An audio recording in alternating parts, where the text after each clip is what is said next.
Hello again. Well, I just got back from Suicide Squad a few minutes ago, and once again, I can suggest it's not the disaster many critics would have you believe, and given how there's just been this movie just getting blasted, and being roundly panned by critics, even if it's definitely, even though it's with the 26% Rotten Tomatoes rating, it's definitely going to be as good as Green Lantern.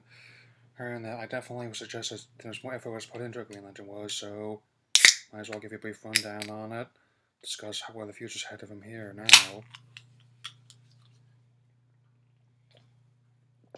Okay, so it seems that when and after the events of Batman vs Superman: Dawn of Justice, as people are still not sure what to make of the emergence of the metahumans.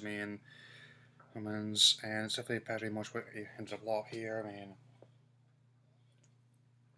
Because I'm going to try not to spoil as much as I can, because we want to know everything that happens. By all means, go see the movie.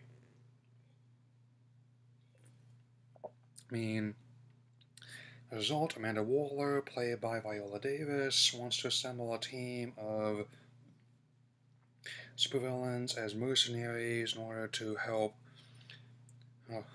combat some of these forces, which include Enchantress, and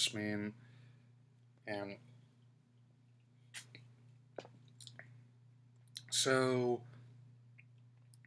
the task force or Suicide Squads contains the likes of Deadshot, played by Will Smith, the Joker, played by Jared Leto, Harley Quinn, played by Margot Robbie, and some surprises, is just like, say, Captain Boomerang, played by Jai Courtney. I personally just think he's blind most of the time, but leave it to David Ayer's direction and bring out some of the more out there aspects of his persona, as this really psycho jewel thief who cleaned everywhere in Australia out and came to America just to have a new selection. Other members include El Diablo,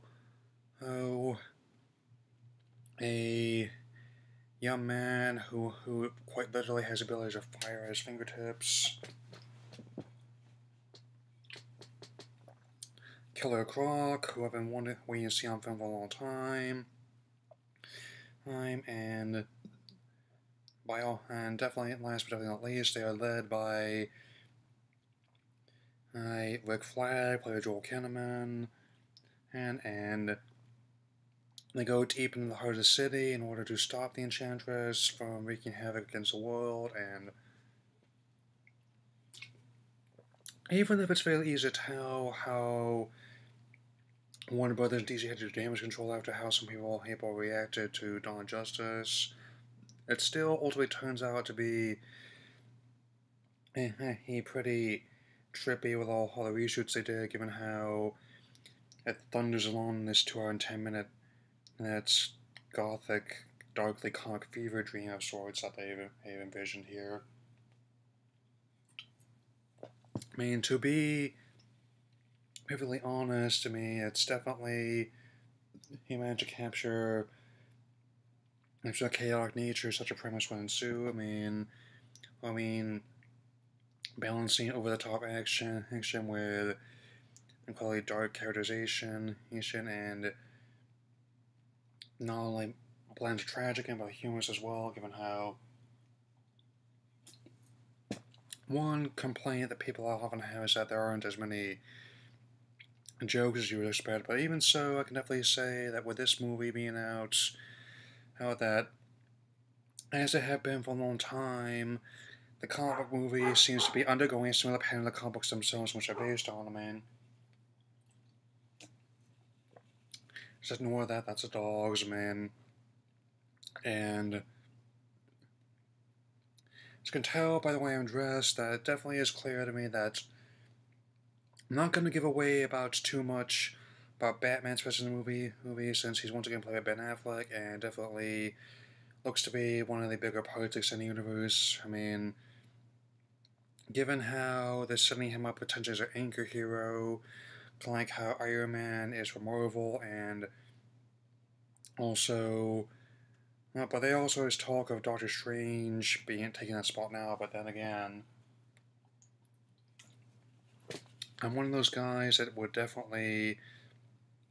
He doesn't have a preference either big comic publisher or movie franchise either. I mean, since are these ones and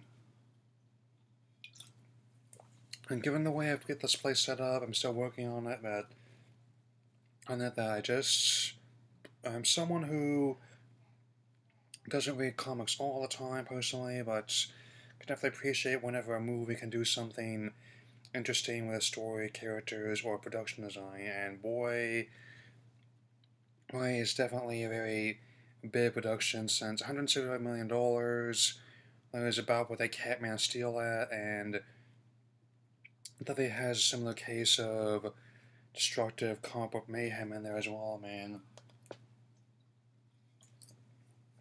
And very much an explosive combination into everything going on. That's all these CGI creatures, and there's weapons flying around that.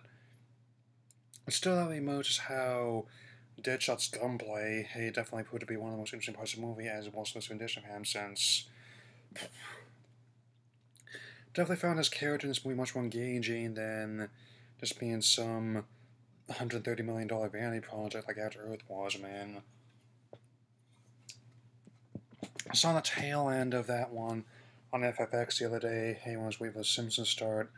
It wasn't very good, but hopefully I definitely think with all the money this movie's making, it's getting back on track, because it's another thing, because there's actually, despite being all drubbed, it's still making oodles of cash. I mean, set a new August record, and actually managed to outgross the opening weekends of Guardians of the Galaxy and Deadpool.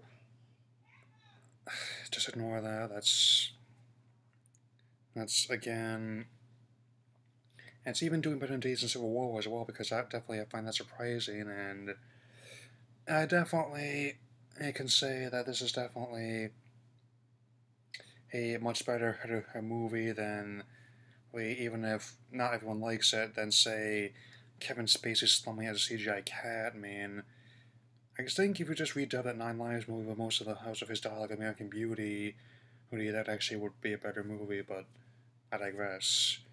And I can still suggest that with this movie, as well as Extended Universe as a whole, more effort was put into Green Lantern was, and I still don't think DC or Bad Ways Community are as capable of making movies as bad as Batman and Robin again. We just aren't, I mean, since, man.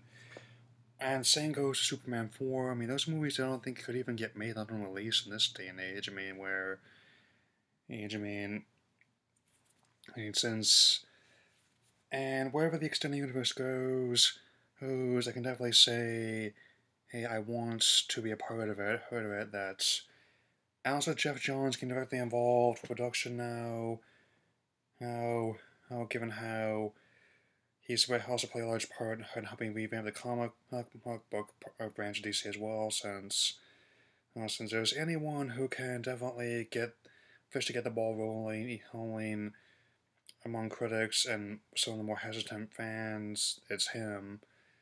And my reaction's still the same when I walked out of Dawn Justice. I mean, like Beyond, Wonder Woman, Justice League, as well as anything else I got planned. So, final rating I'm gonna get this movie is a strong 3.5 stars out of 4. I mean, again, it may not be in the same mind-blowing experience that a Marvel film is for me, or my favorite film The Dark Knight is, but it's still definitely worth watching at least once, I would say, and definitely looking forward to see whatever content might be in a potential Ultimate Edition on Blu-ray like they did with Dawn of Justice, which and my look at that went off pretty well, and I mean, I still ideally want to continue with my Batman Superman movie marathon, but my hard drive is still in